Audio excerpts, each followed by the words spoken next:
Well, back at the Garden here, it is Championship Sunday, and they've really rolled the dice and let the three of us sit on a panel for a couple of minutes.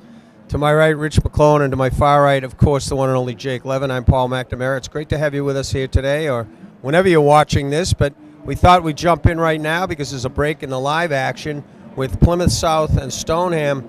The Spartans came to life for the second period, and between the second and third period, it's 3-2 Stoneham leading at this point, but that could change as well. But the story of the day is there are 5 goals in this game in 2 periods, and the games that Rich and I and Jake were involved in earlier, the other 3 games, there are only 4 goals combined in all 3 games, guys. Yeah, offense was definitely been at a premium in the early games today. The defenses have really done a great job.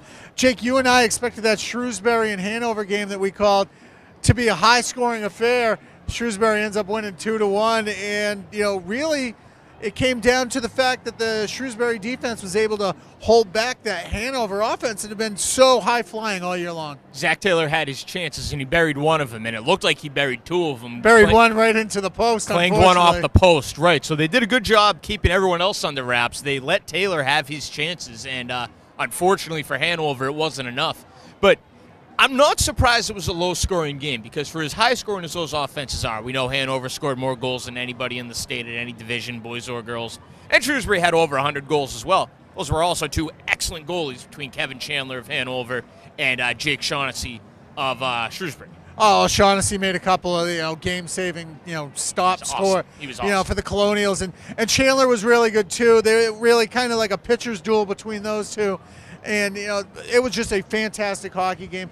And a lot of people had the Colonials as the underdog, even though they were the defending state champions, and they got their second in a row, and that's pretty great for them.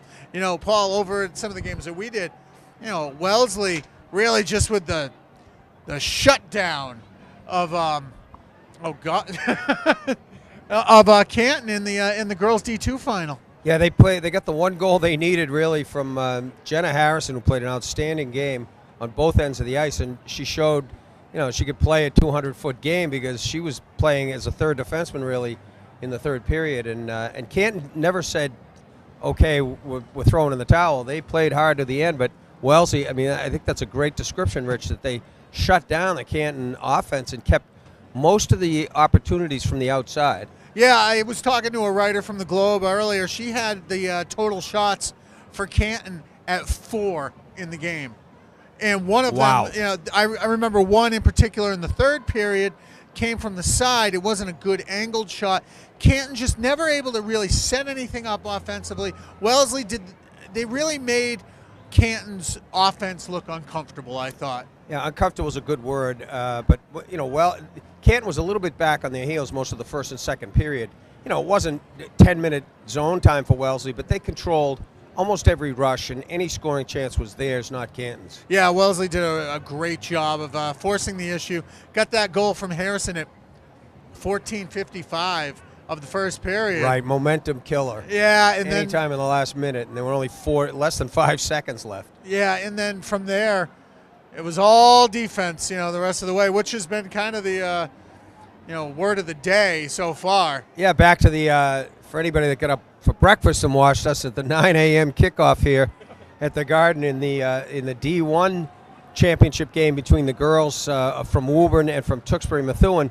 We thought we'd see some goals because of the 2 outstanding individuals on each of those teams. The Santulo girl from Woburn and the Galini girl from Tewksbury-Methuen, and yet those 2 were kind of neutralized by team defense in that one as well, and both goaltenders played very well in that one too. Yeah, I thought both goalies were excellent. It ended up being a 1-0 game. We get a goal off a beautiful play from behind the net to feed the slot right about the midpoint of that second period.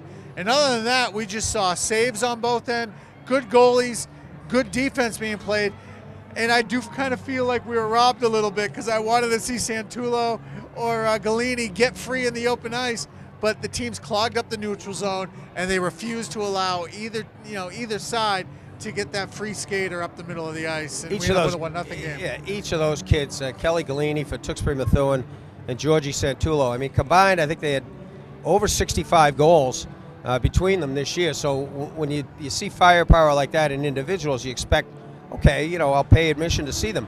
They both proved that they're complete hockey players. We mentioned, I think Georgie Santullo had 4 or 5 blocks on her own, and Kelly Galini would countless times go back and retrieve the puck herself to get it out. Well, hockey players, you got to play the full length of the ice. We saw a lot of defensive hockey there, and now today, and this looks like things are picking up. The kids are awake now, and the goals are starting to come. So transitioning, we've got the third period of this one, and as you guys have told me, I haven't seen Plymouth South till today. You told me that they could be down by a couple of goals, and they're never out of it. And Stoneham, of course, trying to they've got a sentimental reason too why they're trying to play. Everybody in the crowd wearing the shirt of one of their teammates who passed away earlier just before the season started, I guess. And so we got this one, and then 2 more big games. Of course, the Super 8 between BC High, who's been on a roll since really the first of the year, and Pope Francis, who the last 5 or 6 games, other than the one loss in the Super 8, they're 4-1 or 5-1 around that, and that's going to be a heck of a game as well. I'm looking forward to that one. It's 2 teams who haven't won in a while. Pope Francis never won a Super 8, and that goes back to their days as Cathedral. BCI hasn't won since 07. They haven't even been to the Garden since 2012, and by BC High's standards, that's a long time. It feels like BC High's year, but it's felt like their year a couple times recently, namely that 2016 team that was unbeaten in the regular season, and they fell short this year. And this is what Thomas Kramer, one of their leading scorers, said after they beat Hingham. The team feels a little more selfless this year. It's more about the team rather than about some individual accolades, and I think that's maybe where they had gotten caught up in the last couple of years. They've got some younger kids, and they're more of an overall team where you see 4 lines out there a lot. Yep. You see 6 defensemen a lot, so they'll go deep. Pope Francis, the same thing. The games I saw in the losers bracket, they played team hockey. They've got 2 outstanding individuals in Demers and Namer, but it's by far the Demers and Namer show only, and I think that game's going to be outstanding. And then we've got the nightcap between 2 of the finer coaches in the state and 2 of the nicer guys too. John McGuire from Waltham and Dan Conley from Marshfield, and you guys see Marshfield a lot more. You guys can say a few words about those guys. In Marshfield, the run they're on right now, they're in Division I South Final in 2016. They're in Super 8 last year. And the core of those 2 teams really gets gutted by both graduation and some prep school defections and things of that nature, which happens, nature of the game. And they were written off, maybe not written off, but really under the radar. I don't think expected to be here at the Garden. A tournament team, certainly, but a Garden team? Probably not. And it speaks to the job Dan Connolly has done with maybe not the most talented roster he's had in the last 2 or 3 seasons, but the one that seems to be playing the best hockey as a group. Well, the thing about Marshfield is when you look at their roster from top to bottom, nobody jumps off the page. Sure. Moriarty's a good player. They have good players, but what they have above good players is a great system, great staff, and they're winners. Marshfield believes in every game that they play that they can win, and that's hard to teach. Those kids enter every game believing they have a chance, and they have one today, but it ain't going to be easy because I'll tell you what, that Waltham team, relentless. They just never stop coming at you, and I love the Hawks' chances. That is going to be a fantastic game. I'm glad they made it the last game today because it deserves the top spot on the marquee. I'm with you 100%. Speaking of all these games, though, we've had 3 one-goal games. Even though offense is up down there right now, it's still a 1-goal game entering the 3rd period, as all 4 have been today. This is what it's all about. Everybody wants to see a close championship game. You don't want any blowouts. Nope. And what you're getting here today, nothing but close hockey. And, man, if the table setters from earlier today are anything like, any indication of what we're going to see, it's going to be a fun day altogether. Got that right. For as much as it does feel like BC High might have a little momentum, Pope Francis just eliminated St. John's Prep, Central Catholic, and Hingham in a row. What have you done for me lately?